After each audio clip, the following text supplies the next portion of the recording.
Imagine a child that never truly lived as a human, born already cursed with claws instead of hands, feeding on corpses in a royal crypt beneath a shining castle. This is the story of Princess Adda, the Striga of Temeria, one of the darkest and most tragic tales in the Witcher universe. In this video we're going to break down who Adda really was, how her curse was created, what the Striga actually is, and how one single night in a crypt changed the future of an entire kingdom. Before she became a monster, Adda was the princess of Temeria. She was the daughter of King Foltest and his sister, also named Adda. And yeah, their relationship was anything but normal. Foltest and his sister started an incestuous relationship when they were still young. At first, people around them pretended not to see it. Courtiers looked the other way. Servants kept their mouths shut, and anyone who valued their position at court stayed quiet. Everyone knew that openly accusing the king's heir and his sister could mean exile, or worse. The church, however, formally condemned the relationship, and Foltest's own mother tried to put an end to it. She pushed for a political marriage with a foreign princess, hoping that duty and diplomacy would separate the two. But Foltest ignored the court, the clergy, and his mother. For him, the scandal was a price he was willing to pay, and the rest of the kingdom was left to whisper about it in dark corridors. When Adda became pregnant, the child was supposed to secure Temeria's succession. Instead, it became the kingdom's worst nightmare. A cursed heir whose very birth would unleash a monster on Temeria. That nightmare began even before the child was born, with a curse. The original book story never spells out exactly who casted the curse on Adda, but later lore, especially the games and Netflix series, points to one main culprit, a powerful courtier named Ostrit. He was in love with Adda, the mother, and hated King Foltest for being with her. When he learned of their incestuous relationship, he cursed Foltest, and that curse ended up falling on the unborn child and her mother, dooming them both. Some sources and fan interpretations also point a finger at Foltest's mother, Queen Sansa, because she clearly knew about the affair and opposed it, but nothing in the core canon confirms that she actually cast the spell herself. What we do know for sure is this: whoever cast the curse, it worked. Adda the mother died giving birth. The child was born, twisted and feral, not a normal human infant, it was a Striga. To hide the horror, the royal family laid mother and daughter to rest together. They were buried in a stone sarcophagus in the ruined old palace in Vizima. And that should have been the end of their story, but it wasn't, because the curse didn't stop with death. For 7 long years, the cursed child lay in the coffin, growing. In the books, it's hinted that she didn't just grow older, she grew wrong. By the time she emerged, she was far larger and stronger than any normal 7-year-old could ever be. When the tomb finally cracked open, what crawled out was no longer a baby. At night, the Striga of Vizima haunted the grounds of the old palace. First animals disappeared, then servants, then nobles. Temeria had a monster in its basement, and everyone at court knew where it came from.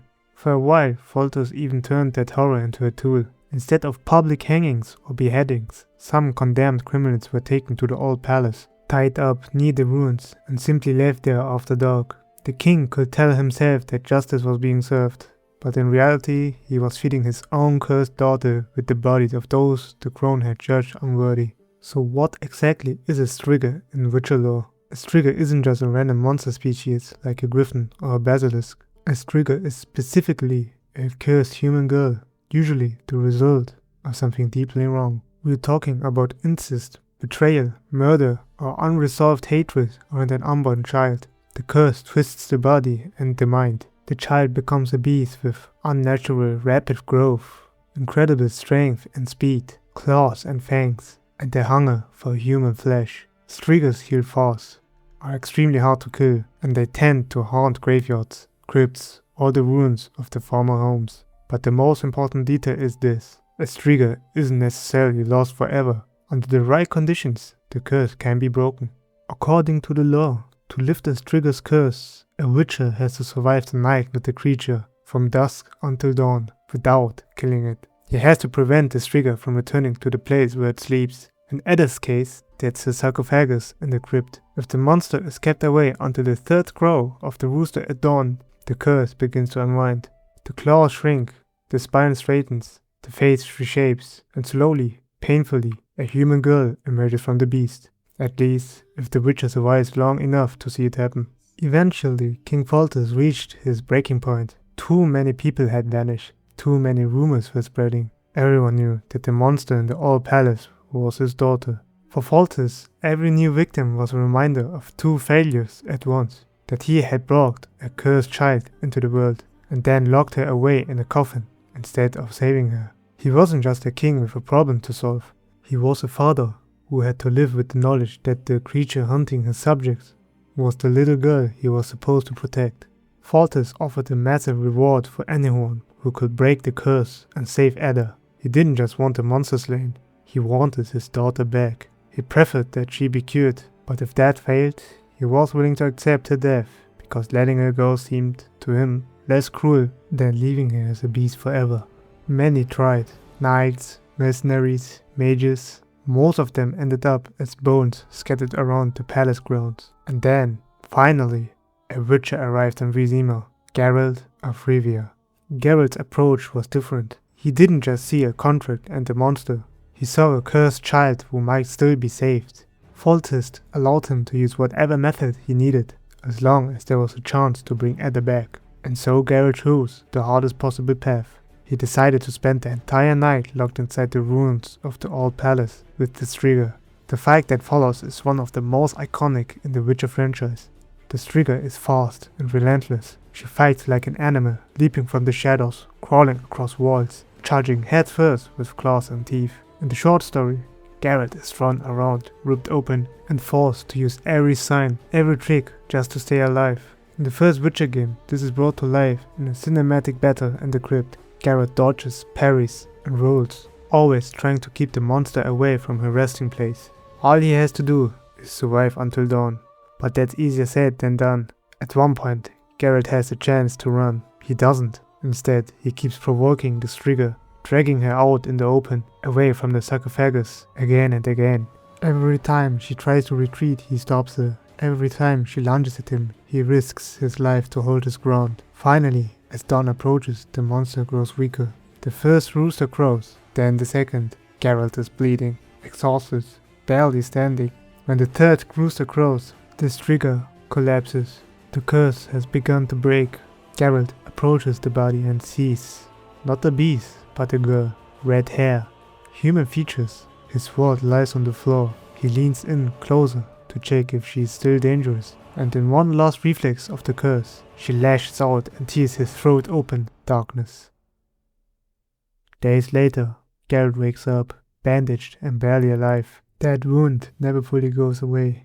In the books, the scar on Geralt's neck is a permanent reminder of the night he chose to save a monster instead of killing it. By the way, did you ever notice that bite mark near Geralt's neck and shoulders in the games? Now you know where it comes from.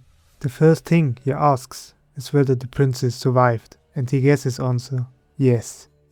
The Striga is gone. Adda has been restored to human form. In the original short story, that's where Adda's tale mostly ends. That story, simply titled The Witcher and the Last Wish, was actually Geralt's first published adventure. Adda's curse is literally where the legend of the White Wolf begins. Geralt moves on to other contracts. Temeria celebrates its saved princess, but in the games we see more of what happened next. In the timeline of Witcher 1, Adda grows up as Adda the White, a Temerian princess with a sharp tongue and a talent for intrigue. Even though she's human again, she's not a saint. She can be cruel, manipulative, and politically ambitious. There are hints that the trauma of her past and the impact of the curse never completely leave her. Some sources even describe her as mentally scarred or limited by what she went through. And then there's the darkest part. The curse isn't fully gone. In The Witcher 1, depending on your choices, the Striga curse can return.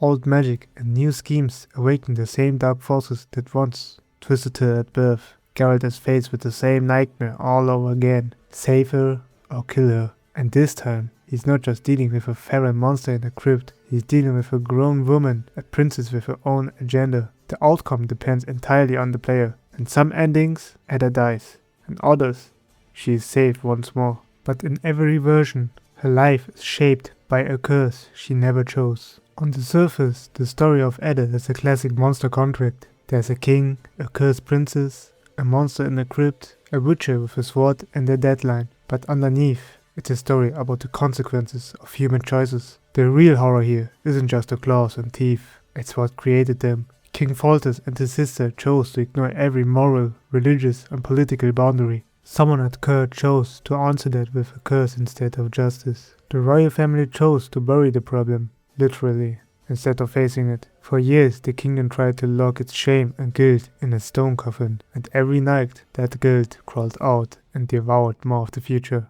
Geralt's role is interesting too. He doesn't just show up to kill a monster, he forces Temeria to confront what it's been running from. He risks his life to give a cursed child a second chance, something no one in power ever managed to do. In a way, the long night in the crypt isn't just about Geralt versus the Striga. It's about whether a kingdom can face the consequences of its own sins and still choose mercy over convenience.